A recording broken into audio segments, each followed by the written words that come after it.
What's up guys, Ronaldo here and welcome. And today I have a very valuable video for you guys. I'm pretty sure all of you guys can at least learn something, take something away from this last video.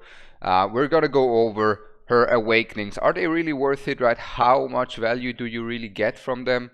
Then on top of that I will go over the gearing, and the gearing is a big part because I've seen many lusts on my takeovers suboptimally geared.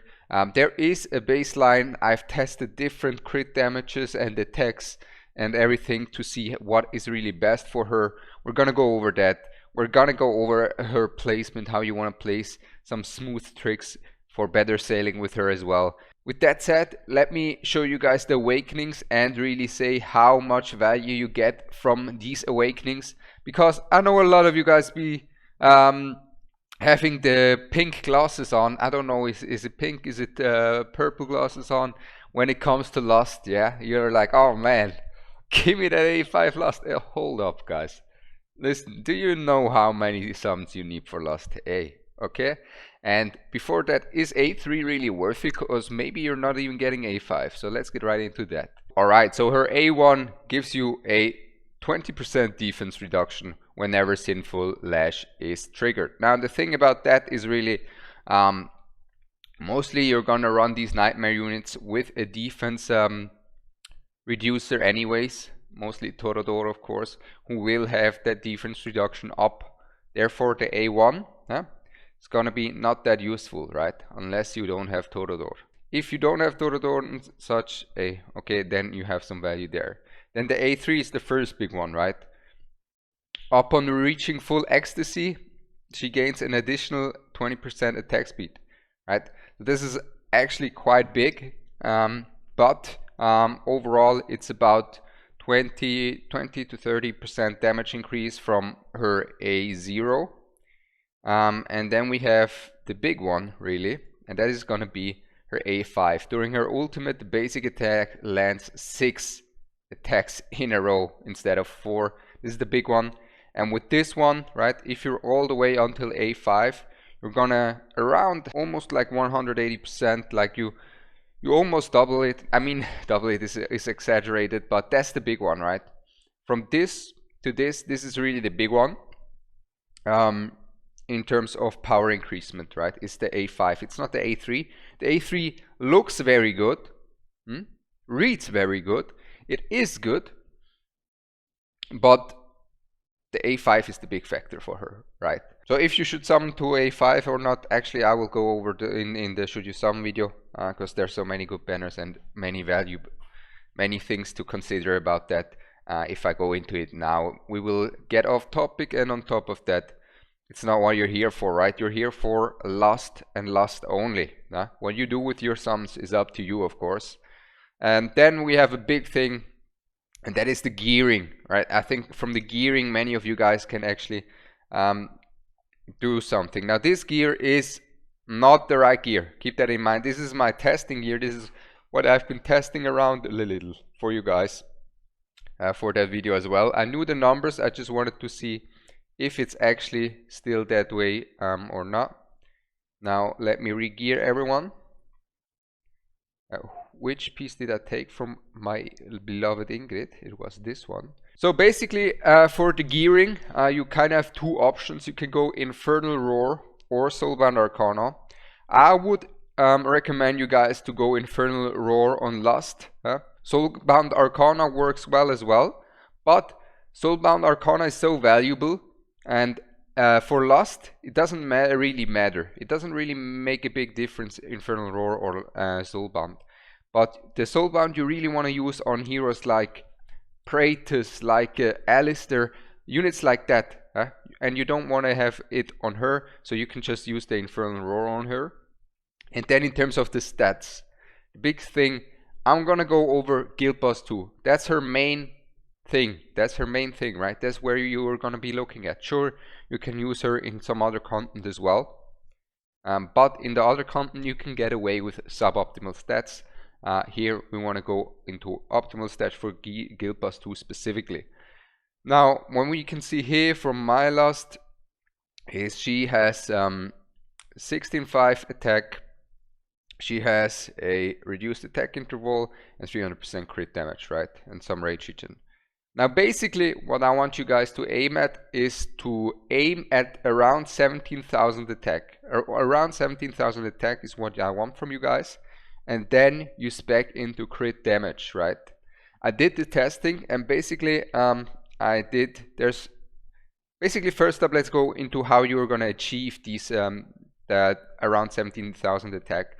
The best way to do it is you either run double attack pieces and one crit damage piece, and then you have a warlord or calamity set on the left hand side, or you can also do it another way by going triple attack right hand side, and then you can also go for the annihilation might, right? I know many of you guys, me included, have some good pieces with quad substats on the annihilation might. This might be able to actually push your lust stats even higher in the end, crit damage wise, while still keeping that 17k threshold of attack. Why 17k is kind of the sweet spot, really. I tested it, and basically you have a few different things, right? You have, if you go triple attack, right? If you spec more into attack, you will have slightly more damage, very, very little, when your attack buffer, Constance, Dolores, for example, is on cooldown. Just a very little. But when you have your ult popped and your Constance popped, the Constance gives you more attack, right? But if you already have let's say 20k attack and the Constance gives you, we can actually check, my Constant has 16,600, right? You have 45% inspiration, so let's do the math here. So we're actually on the right spot, so 16, around that. We have 7,400 attack bonus during Constance ult. So why does that matter, you may ask? Well, basically, if you run triple attack, you have her on 20k attack, right? That 7k bonus you get from Constance, percentage-wise, is a lesser increase as if you have less attack and more crit damage. And that's kind of where it really is the difference maker, right? And this way, not only are you able to save up on one of these valuable attack main pieces, but also you're really able to get the max out of that Constance buffs or Dolores buffs and whatsoever. And then we have also, then we say, okay, wait. So the one crit damage, right, around 17k attack, works better in terms of damage. What if we do double crit damage? Now I did that, and we fell down to around 14k attack. And if you do double crit damage, don't do it. Basically, if you do double crit damage, your damage will fall off a cliff because you're just not getting through the defense of Semra, right? This is why you, on most heroes in this game, you go even triple attack against Semra because he has such high defense to get really penetrate through that defense. And the good thing about her, this is also something that I actually need to mention here, and this is actually quite important regarding what I said, everything with the testing and the gearing and the sweet spots and everything, is this test, this was all done with the defense reduction. Now, Ronaldo, what if I don't have a Torodor, right? What if I don't have a Torodor and I'm using the Nightmare lineup with Lust, but without the defense down, right? What do I do then? Well, honestly, if you're a mid to end game player and you don't have Torodor, I would even recommend you to not go Nightmare faction at all in Guild Wars 2. I've had some takeovers. I also had some people in the Discord ask for help. You know, they all run that Wrath as a Lord and then the Nightmare faction. But there's so many other good alternatives, right? Because you really want to build your Guild Wars 2 around the Lords you have. Like, if you don't have a if you don't have a Torodor, Watcher is becoming better for you. If you have a Watcher Lord, if you have a Infernal Lord, Infernal is becoming better. Piercer is becoming better with the Yovar, and of course the Praetus, of course, as well, right? So keep that in mind. Now, if you're early game and you don't have any of these other lords either, like Solkatans and so forth, and you really want to use that nightmare lineup, I have two things I can recommend you. First up is going to be Ares. He provides you with some defense down as well, makes it very useful, and also a vulnerability.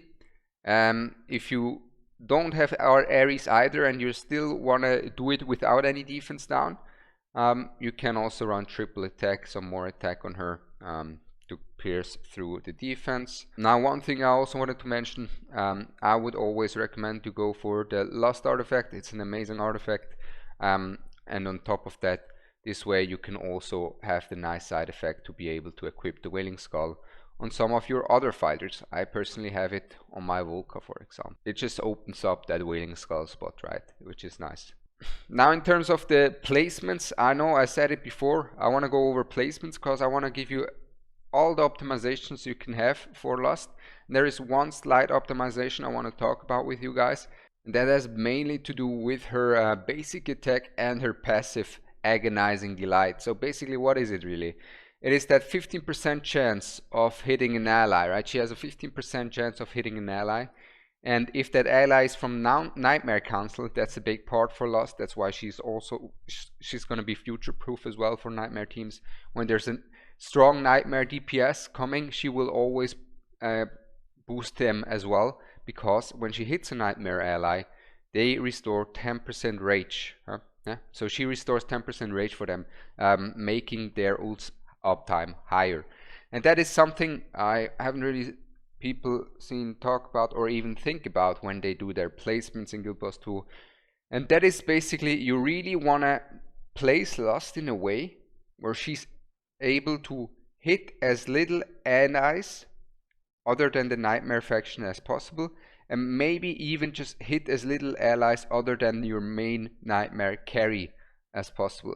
This way, her 15% chance to hit an ally is higher to go on the Arrogance, right? If she can only hit the Arrogance, she will always hit the Arrogance. If she can hit the Arrogance, Ingrid, Alistair, she will only 1 in 3 times hit the Arrogance, right? And therefore the Arrogance will not get as much rage. It is a slight optimization, and let me showcase you what I mean exactly. Alright, I set everything up for the placements I personally use. Now, the Volca is here on the behind the Alistair, so she has her Wailing Skull on the right hand side, and the Lust will be up here, right, this way, and she will, as you can see, only be able to hit 1, 2, 3, 4 units, right? And this is just a small optimization, and she will only be able to hit the Volca, Alistair, Arrogance, Constance, and the Ingrid.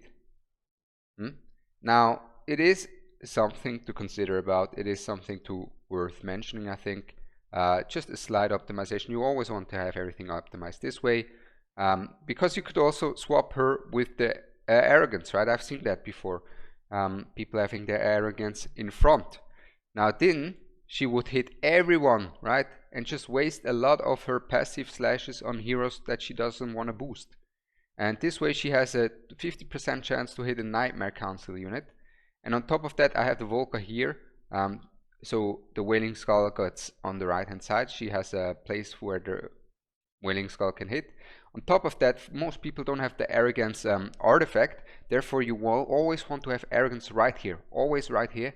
I know this is lost, but keep that in mind. Because of the Realm of Tyr, this way you can have Arrogance here. Always never place him here, otherwise he will go into bow stance instead of sword stance and lose a lot of damage. But yeah, this is just a small thing that I wanted to show you guys as well in terms of the placement with Lust. And yeah, this was more of an informational video, more of a guide for Lust. Usually I do showcases a lot as well for heroes. This is more a guide for Lust. I think showcase, you've seen Lust perform already. Now it's time to make her perform properly. And I hope you learned something, hope you enjoyed it. Make sure to subscribe for better summoning luck. And I hope to see you soon again. I'm Ronaldo, and I'm out. Peace!